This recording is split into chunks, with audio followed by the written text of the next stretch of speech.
Baik, Bismillahirrahmanirrahim. Assalamualaikum warahmatullahi wabarakatuh. Baik, Bapak James yang saya hormati dan rekan-rekan saya banggakan. Nama saya Alam Bayu Basit, eee, kuliah semester 1, dan ini adalah, pemaparan tugas saya untuk mata kuliah algoritma dan pemrograman. Pertama terkait rangkuman materi untuk algoritma dan komputer.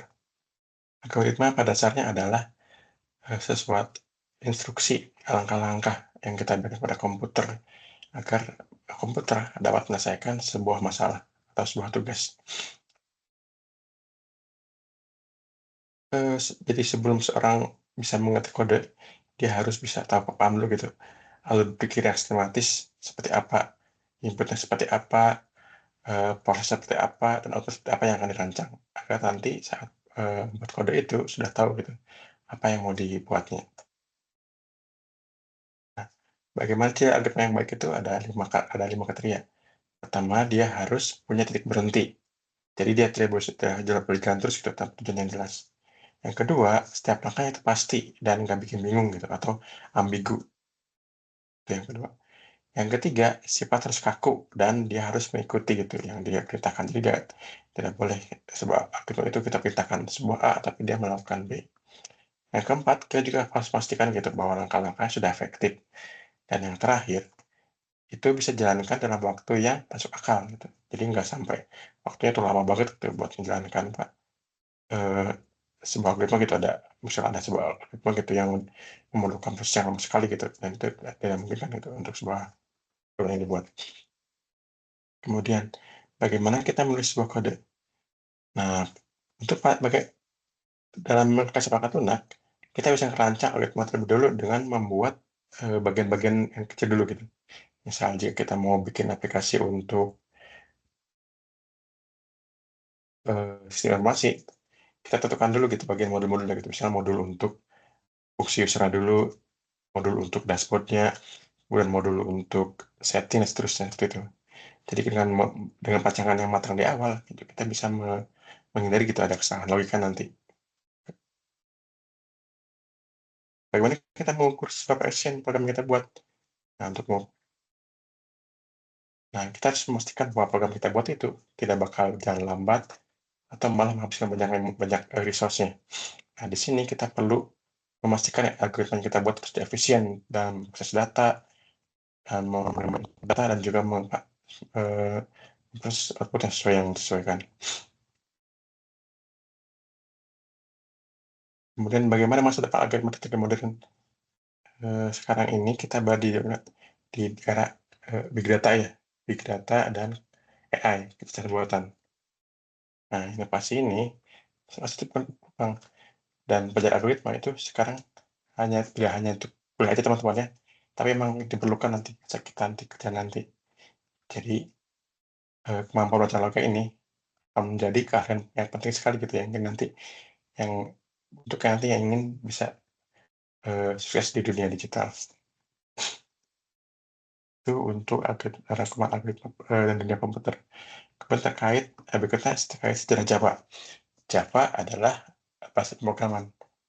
Nah, Java ini dulunya dibuat oleh perusahaan Sun Microsystems tahun 1991.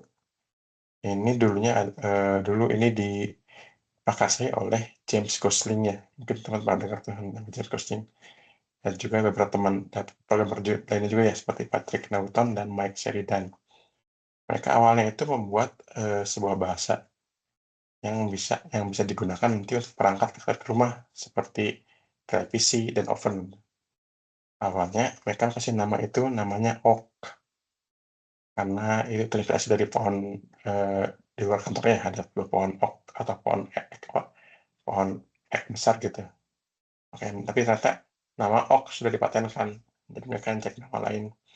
Nah, yang dipilih adalah nama Java, karena mereka saat itu senang sekali mengkonsumsi kopi Jawa, ya, Java kopi gitu. Dan dan logo Java sih sama sekarang ya, masih berupa cangkir kopi panas gitu. Nah, Java itu mulai booming pas lagi rame-ramenya, World Wide Web ya, atau .com, bisnis.com gitu. Java itu langsung, bisa menarik banyak perhatian karena dia punya punya konsep yang menarik, itu write once, run anywhere. Yang berarti kita cukup nulis sekali aja kode itu, kode Java itu, nanti itu bisa di-run di mana aja. Yang penting sistem komputernya itu punya sudah di-install dengan Java Virtual Machine. JVM ini yang menjalankan kode Java kita kebetulan. Nah, tahun 2010 itu, sama ke sistem itu dibeli oleh Microsoft, oleh Oracle. Senilai 1 billion ya, kalau nggak salah tuh. Nah, dari situ Java terus dikembangkan oleh Oracle. Sekarang itu jadi ada banyak, versi Java teman-teman ya, ada Oracle JDK, ada OpenJDK, nah yang sekarang di-maintain oleh, Oracle bisa disebutnya Oracle JDK. Nah, Java sampai sekarang masih tetap dibuka teman-teman ya, masih jadi bahasa yang dipercaya oleh perusahaan-perusahaan besar enterprise gitu, karena itu dianggap stabil dan sudah banyak yang bisa gitu, Java itu. Dan sekarang udah evolusi puluhan tahun ya Java itu. Sekarang Java itu tidak hanya ada apa, eee,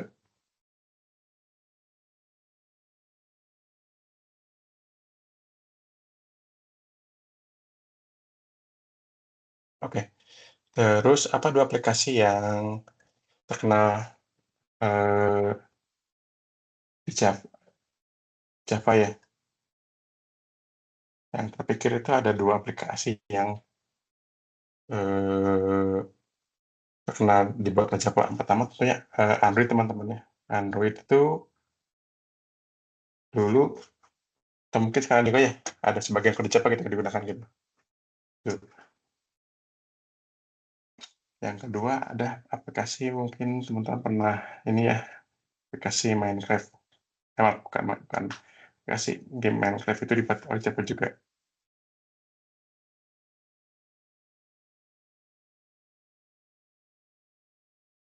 Nah, ini dua dua ini ya mungkin 2 contoh terkenal gitu, bagaimana Java, eee, apa, Java digunakan gitu ya, dan 2 aplikasi yang terkenal menggunakan Java. Eee, sekian, apa jadi rekan-rekan untuk tugas akuan materi sejarah, Javanya. Kemudian saya akan lanjut untuk, terkait pembuatan flowchart dan pseudocode ya.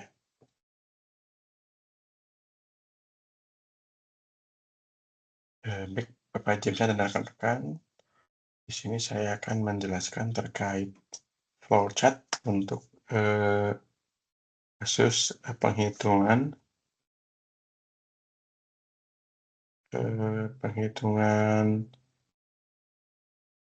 jumlah penghasilan karyawan untuk yang lembur ya.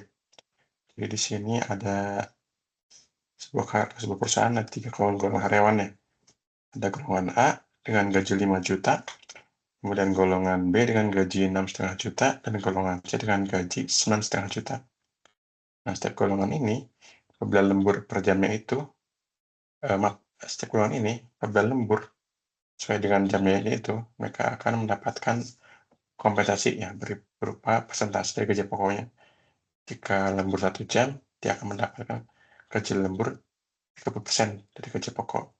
Jika 2 jam, 30%. Jika 3 jam, 34%. Jika 4 jam, 36%. Dan jika lebih atau 95 jam, itu akan mendapatkan 38% dari gaji pokoknya. Oke, pertama tentu kita, bisa menggunakan aplikasi app diagram.net ya.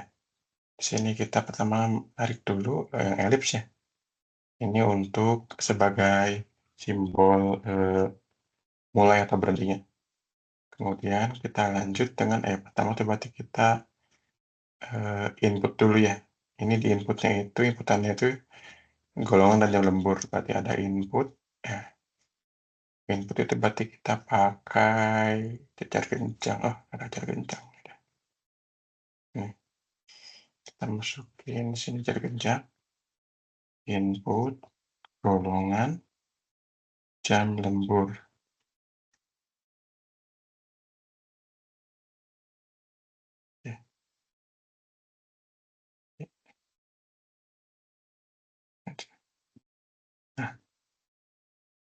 biar cukup input golongan jam lembur. Oke, setelah itu kita udah tahu nih dapat nih, golongan sama jam lembur. Kemudian ada percabangan pertama ya, sesuai dengan golongannya. Jika berarti kita buat percabangan di sini, golongan. Jika golongannya sesuai dengan sudah didefinisikan di sini ya. Ini kita sambungkan dulu ke sini. Ini juga sambungkan ke sini. Nah, jika golongannya A, maka gajinya 5 juta. Kita buat proses di sini. Tambahkan tag di sini. A,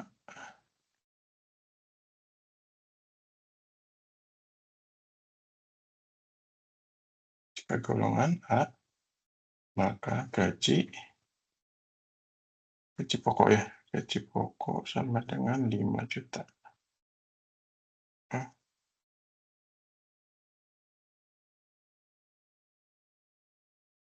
Oke. Gaji pokok golongan A, gaji 5 juta. Kemudian jika golongan B, gajinya 6,5.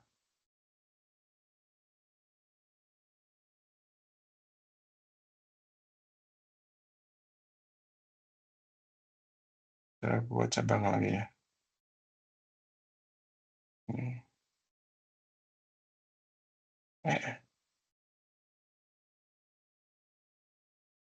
Jika B,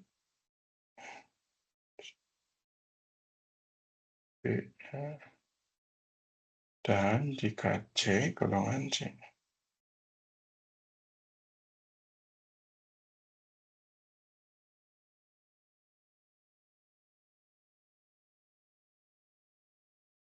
Gajinya 9,5 juta ya, untuk golongan C. Oke.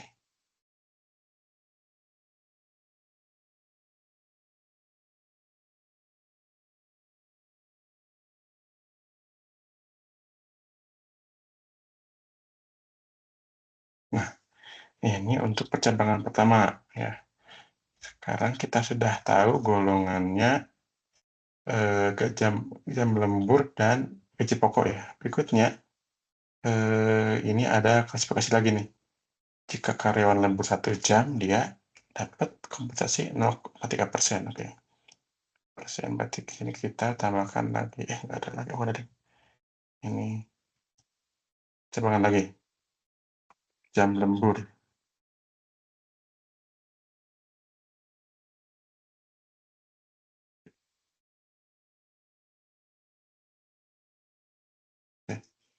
Cabangan jam lembur.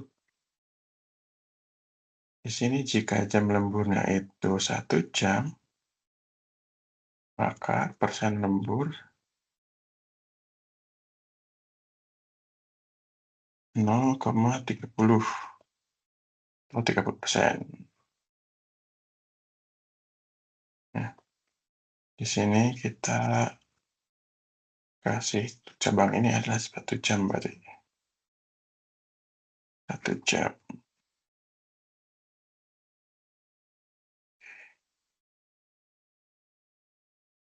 Lanjut lagi percabangan berikutnya, kondisi berikutnya yaitu lembur 2 jam, maka dia akan mendapatkan 32%. Maka di sini 32 ya. 32%, di sini kita tambahkan, tambahkan lagi. Di sini kita kasih, ini adalah 2 jam.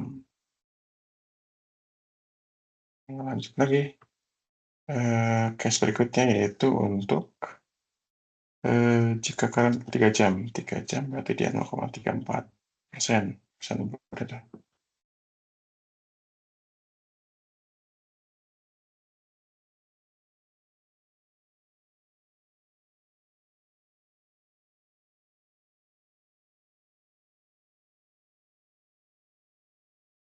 Lanjutkan lagi untuk kasus berikutnya. Untuk case berikutnya yaitu 4 jam. Jika dia 4 jam, maka dapat 0,36 atau 36%.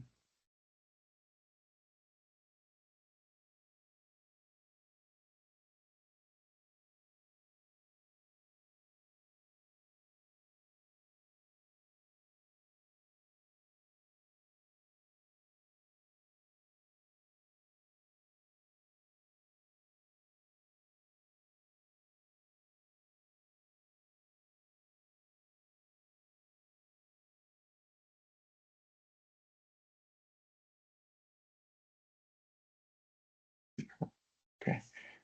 Dan terakhir itu, jika karyawan lembur lebih atau sama dengan 5 jam ya, berarti 5 jam ke atas, 5 jam, 6 jam, 7 jam gitu. Dia dapat kompensasi 38% dari gaji pokok.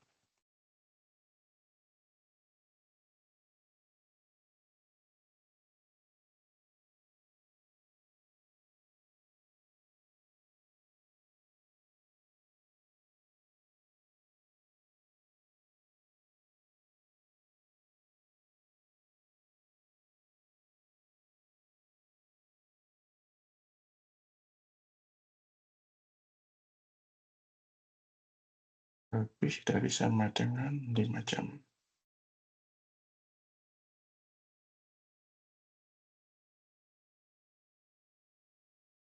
Seperti ini. Ini ya teman-teman. Nah, berarti kalau misalnya dia lemburnya kurang dari 1 jam, misalnya cuma setengah jam ya, atau cuma 15 menit, dia dapat berapa? Nah, dia nggak dapat lembur berarti kalau cuma setengah jam. Karena di sini dia hanya dapat lembur kalau kerjanya minimal sejam ya teman-teman ya. Gitu. Ini terus nanti selanjutnya kita masuk ke proses selanjutnya untuk menghitung gaji lembur ya. Kita proses lagi di sini. Ada proses untuk kita menggunakan kotak lagi kan ini proses. Ya, ya, ya. Ini berarti kita terus gaji lembur sama dengan gaji pokok yang tadi ya segolongan dikalikan dengan persen lembur.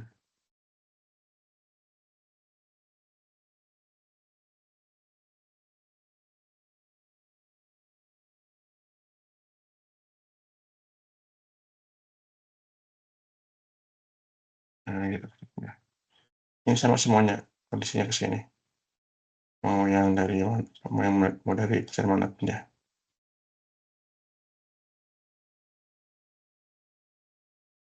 Sama semua ke sini.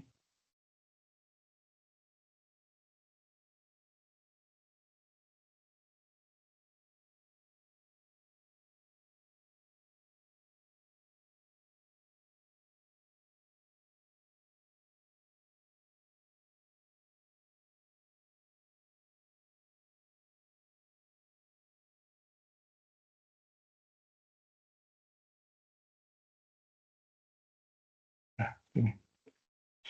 Jadi nanti di sini kondisinya kita sudah dapat untuk gaji lembur ya tahu ya. Karena dari sini ada gaji pokoknya berapa itu. Di sini nanti dapat juga persen lemburnya jam. Saya lihat asal udah lupa belum. Saya teman-teman ya. Nah, ini harusnya.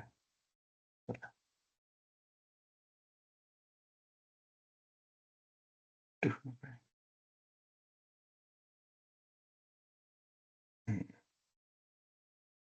teman-teman ini kelupaan. Nah, gini ya. Jadi sini kalau udah dapat kondisinya gaji, misalnya gaji A lembur 2 jam, berarti 5 juta dikali 0,32. Gaji B lembur sejam, berarti ini 6,5 juta dikali 0,3. Gaji C lembur 4 jam, wah ini kaya ini. Dia dapat 4,5 juta kali 0,36% teman-teman ya. Kayak gitu. Nah, dari sini lanjut kita menghitung jumlah penghasilan. Kita buat lagi ini di sini. Jumlah penghasilan berarti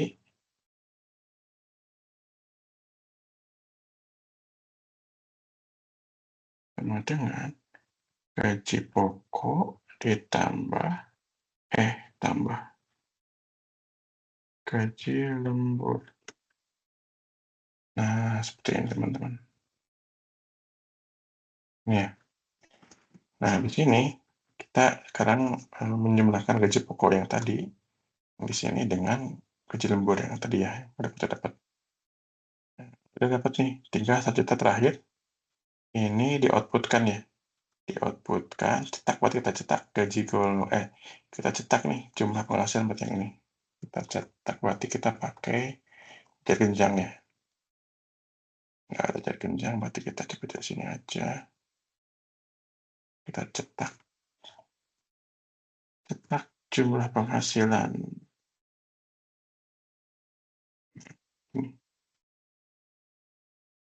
Nah, ini teman-teman ya, berarti di sini sistem akan mencetak gitu. Apakah dia akan menampilkan ke terminal atau menampilkan ke UI gitu ya teman-teman ya. Oke, itu sudah beres. Tinggal lanjutnya kita tutup dengan elips lagi. Dengan elips ya. Ini udah selesai untuk algoritma ini. Selesai. Oke. Ini teman-teman ya, kurang lebih untuk algoritmanya. Dari mulai input golongan dan jam lembur, dan ada percabangan kondisi ya untuk golongan yang masih A, B, atau C gitu. Dan ada lagi percabangan untuk jam lembur, apakah dia lembur sejam, 2 jam, 3 jam, 4 jam, atau lebih dari 5 jam. Nah, setelah itu, setelah kita dapat golongannya, gaji pokok, jam lembur, pesan lembur, nah kita bisa gunakan untuk mendapatkan nilai gaji lembur, yaitu rumusnya gaji pokok dikali persen lembur. Dan setelah dapat gaji lembur, kita gunakan untuk mendapatkan jumlah penghasilan, yaitu gaji pokok ditambah dengan gaji lembur. Setelah dapat, kita cetak, kita print ya. Gitu mungkin untuk flowchart algoritma penghitungan jumlah penghasilan.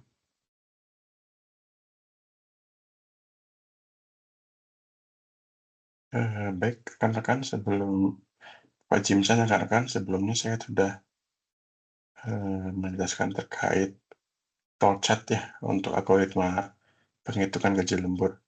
Berikutnya saya akan menjelaskan algoritma apabila menggunakan di sini pseudocode ya. Ini masih case yang sebelumnya ya, untuk gaji lembur. Ini berarti kita mulai dulu ya. Mulai dan di sini selesai dulu. Selesai. Itu kemudian input pertama itu dia ada input golongan dan lembur. Input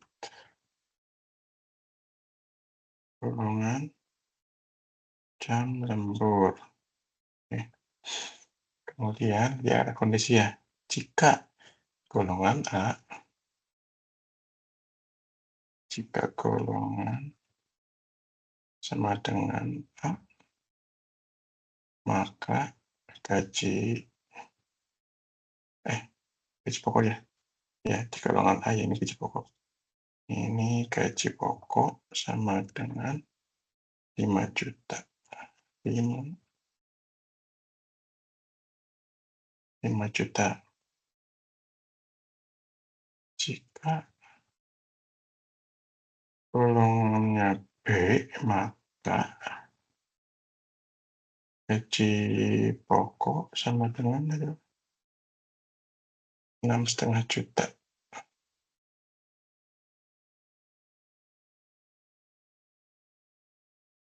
Jika golongan C, maka gaji pokok sama dengan 9,5 juta. Oke. Terus ada lainnya enggak? Enggak ada ya. Kok ada lainnya? Berarti kemana?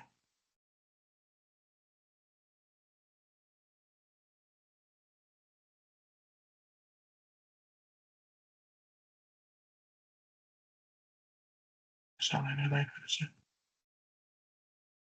Selain jika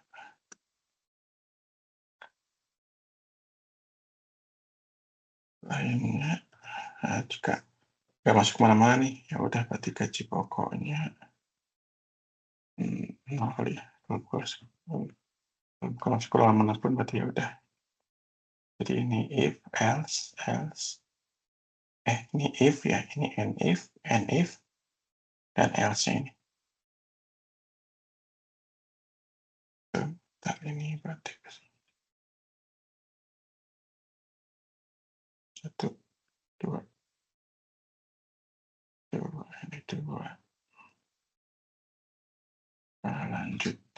Kemudian masuk lagi ke kondisi berikutnya ya, untuk jam lembur. Masukin lagi jam lembur. Jika jam lembur sama dengan 1, maka persen lembur sama dengan 0,3.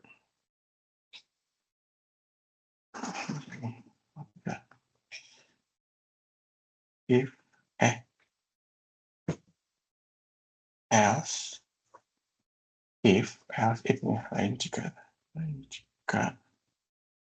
jam lembur sama dengan 2, maka persen lembur sama dengan 0,32. Lain jika jam lembur sama dengan 3, maka persen lembur 0,34.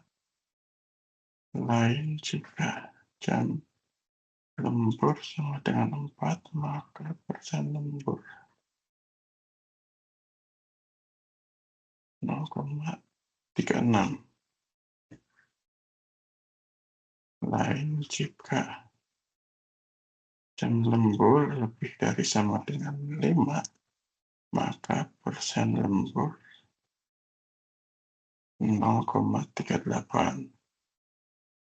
Lainnya persen lembur 0. Ada 2 kondisi. Berikutnya kita hitung nih gaji lembur berapa. Gaji lembur berarti gaji pokok ini ya. Gaji pokok di atas itu dikali dengan persen lembur. Kemudian untuk jumlah penghasilan itu berarti gaji pokok ditambah gaji lembur. Dan terakhir, ini perlu di-output kan. Tampilkan jumlah penghasilan. Selesai. Oke. Sepertinya kan semuanya untuk pseudocode-nya. Jadi ada input, 2 input ya. Sesuai dengan di sini ada inputan golongan dan jam lembur. Golongan jam lembur. Kemudian ada kondisi jika golongannya A, maka gaji pokok 5 juta. Lain jika atau else if ya. Else if jika golongan B, maka gaji pokok 6,5 juta. Jika golongan C, maka gaji pokok 1,5 juta. Kalau nggak masuk manapun juga, ya kita set 0, karena tidak ada keterangannya di ini, di Wispro.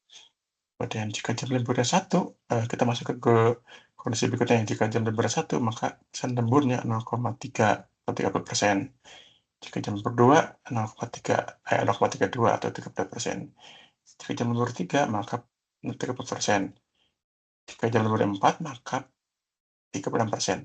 Dan jika lemburnya 5 jam atau lebih, sama dengan 5 jam atau lebih ya, 5, 6, 7, seterusnya gitu, berarti dia akan dikalikan, maka persennya adalah 0,38 gitu.